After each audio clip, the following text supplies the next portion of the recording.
Hi, Paul from Devongunsmith here with another 10-minute special, and this is a beautiful Ugata chair, and it's in for a gun fit. It's got various different things: cast, length of pull, drop at heel.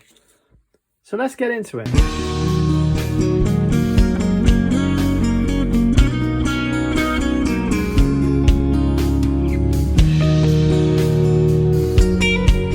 If you enjoy the content, don't forget, like, subscribe and click the notification bell.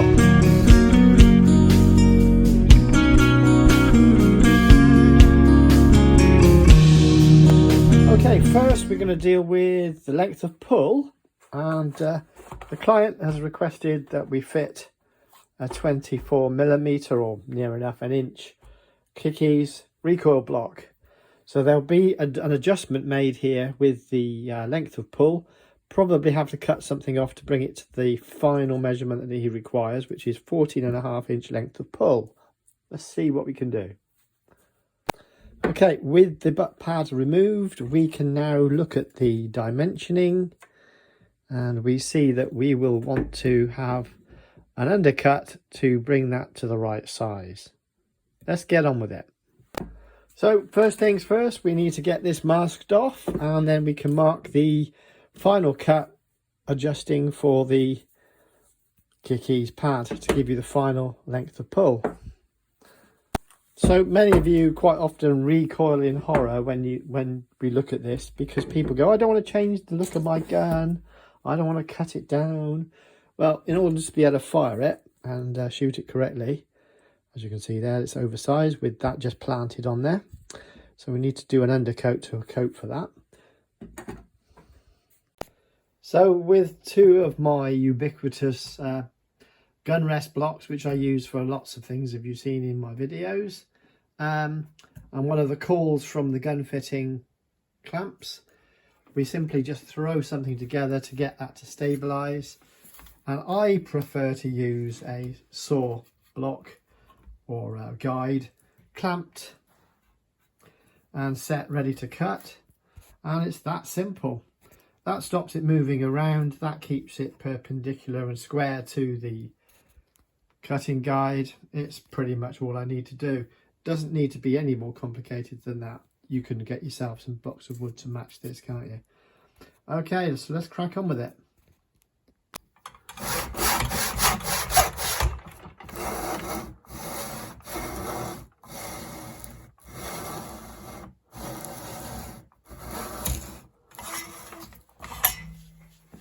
Okay, so the tape is there to protect against any grinding that we do when we grind the pad to size, and also stops any breakout at the back end causing chipping on the stock.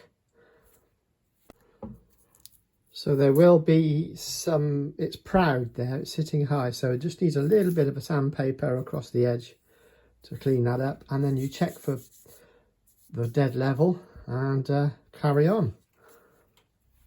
So it's my habit to place the heel of the pad almost to the right dimensioning and just take off the excess at the toe, and you'll notice that these screw holes then are fairly level with each other there, which is a neater way of doing it, and you only have a certain amount to grind off. Now, there are makers of special scribing systems that allow you to scribe this off and place it into a jig specially made, costing hundreds and hundreds of pounds or dollars. That's up to you. Most gunsmiths will do it the way I do, which is just freehand grinding. And it's just having done it for so long, and that's what that's there for, just to protect against any scuffing. But you never go in that hard, so it's not an issue. Anyway, so over to the linishing belt. One last tip: if there's too much at the bottom, just cut it off with a hacksaw.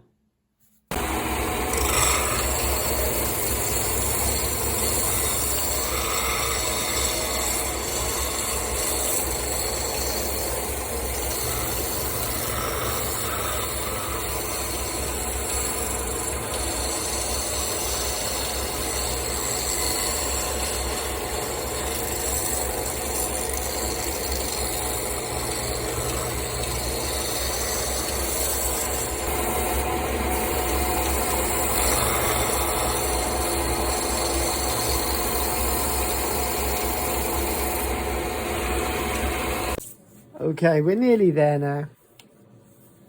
So just a little bit more removal there needs to be done, a little bit there, just not much, but the basic profile is there. Occasionally you get a little scuff, which I will show you how to get round and fix up, but otherwise it's pretty much there now, guys. Okay, so this is it roughed out. Everything's there fine. You do sometimes get a touch on, and we need to finish that edge as well. So the next step is to take the pad off. Okay, so one of the first things you need to do is just deburr this edge.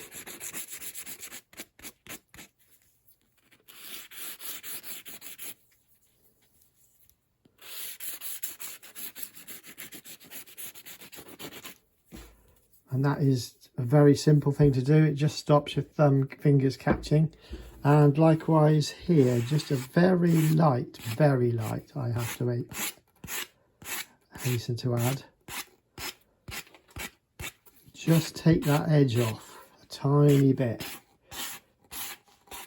There's a couple of little hacks I'm going to show you. So when these really flat pads with no hollow in, like this, with a proper base plate, sit on this, they have a habit of rocking. So what a lot of the gun trade do, they will put a little scallop inside using a power file. So I'll show you how to do that next. So what you do is you just create a hollow within this.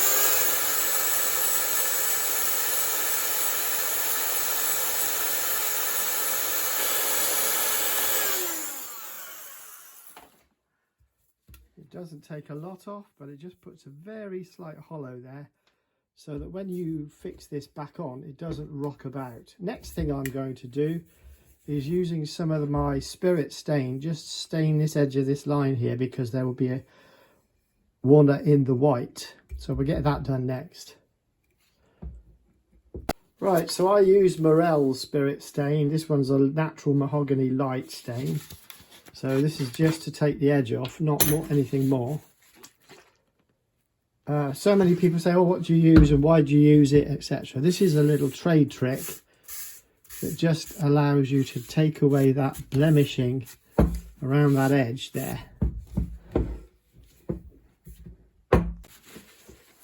So now you obviously need to rub off the excess off the surface of the stock, otherwise it will mark or stain. You don't want that. But what it's done is it just darkened that line, so when this interface comes back together, there's no little chips. There's a very slight rebate on it, and all of those little bits of white walnut are gone. And you can see how close a match it is to the current stain that's in there. Right, next thing to do. These steps are what I do. You don't have to do. Just want to lose that little bit of chatter marks from the butt pad base. Try and say that quickly. And all you're doing is the wire wool is just giving that little edge a little burnish. You can rub over the edge a tiny bit, take away any sharp points. Doesn't take a lot, as you can see, because this ebonite type rubber doesn't need a lot. But you can see if you leave it, you end up with these chatter marks, which is unattractive. And it literally takes a few seconds to improve upon. So it's just a nice little bit of detail there. Improves that no end. Now, if you've got a little bit of movement or chattering or some marking, they will fade, in fact. But if you use some Merklon cloth, you can quickly burnish that off too. So Merklon is Scotch Brite, if you will. I'm using black because it's one of the ones that has the least amount of abrasion. But what it does is it just burnishes that foam up. Any little marks quickly disappear that way. And you can take deburr the edges as well, because there will be some little bits of fluff and burring on the edges. So this is just how to cosmetically smarten up those little details so it doesn't look like it's just been through a chainsaw or something. because inevitably there will be some of those marks around. You see them typically here, look, on the edge. So very gently just draw along the edge there just to get rid of that burring. But don't go too mad because you mark the top. Sometimes you have to gently just pick off that little bit there. There you go. Now I just quickly burnish that with my hand. Or you can use a cloth. You don't use any oil or anything on these.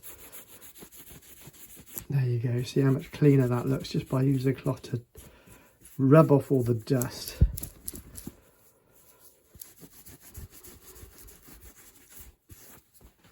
There you go. Looks loads better, and it almost looks like it was already like that, doesn't it? So there you have it. It's smooth. It's got a slight chamfer there which allows your fingers to bump over it without feeling a sharp edge. Just a little cosmetic trick. There's no white line from the wood, and it looks like it was already fitted previously, which of course it wasn't. There is a bit of movement here, so I can loosen these and move that and tighten it. So but now I'm going to quickly go over to the stock bending jig and put the other movements in the stock. So I've just got to peel all this off now.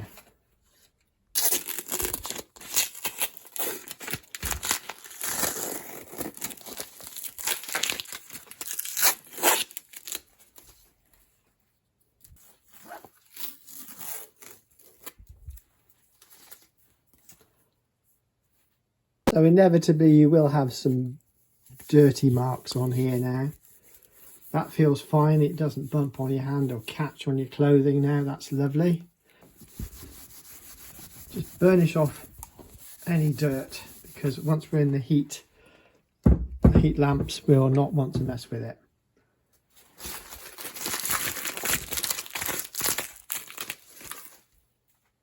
Before we put it in the jig, we need to remove the trigger guard, and that's because we're doing two movements. We're raising the comb and we're putting some cast on, so that is the next job. Top and bottom. The modern guns don't have the marks. Usually there'd be a flat on one of these screws telling you which one was which. Now these brand new ones are always a bit tight to pop out. So I'll be a minute. When they're tight and they won't pull out like this one, you give it a sharp tap with a PTFE or rubber hammer and it just frees that up. The other question people ask is, on different guns, does it screw? Do you have to screw it out, or, oops, camera went for a Burton. On this case, it's an unscrew. On some, it's like a keyway, and you turn it one way and slip it out. So you turn it once, 1/4 turn, and pull it out. Because some of them, I think it's the Brownings and Mirokus, have like a keyway there. Other guns adopt that as well. Right, next thing is put these screws back in. I know that sounds daft, but you're going to be bending the stock and it's going to be within this wrist. So you put the screws back in, and that's to stop the hole closing up and making things difficult for you when you go to put it back together. And there's no hole because it's basically crushed the hole closed. And any insertion of screws will change the geometry. So this is a side by side, so it's a lot easier to make the bend in the wrist.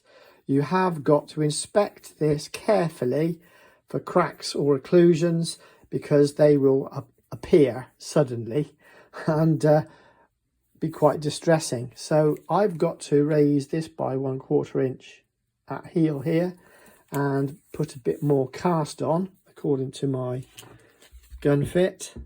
Length of pull is done. We want the drop at heel at 2 1/4, finished height, and 1/2 inch cast on. So that will make this gun fit perfectly the gentleman who owns it. So let's put this gun back together again and get it into the jig. Okay, so with the trigger guard removed, it's ready to be popped into the jig and those other adjustments made. if this is at past the 10-minute point, then we will probably be saying, thanks guys this time. Check in again for the next installment with the comb raise and the cast adjustment in the stock bending jig. Thanks guys.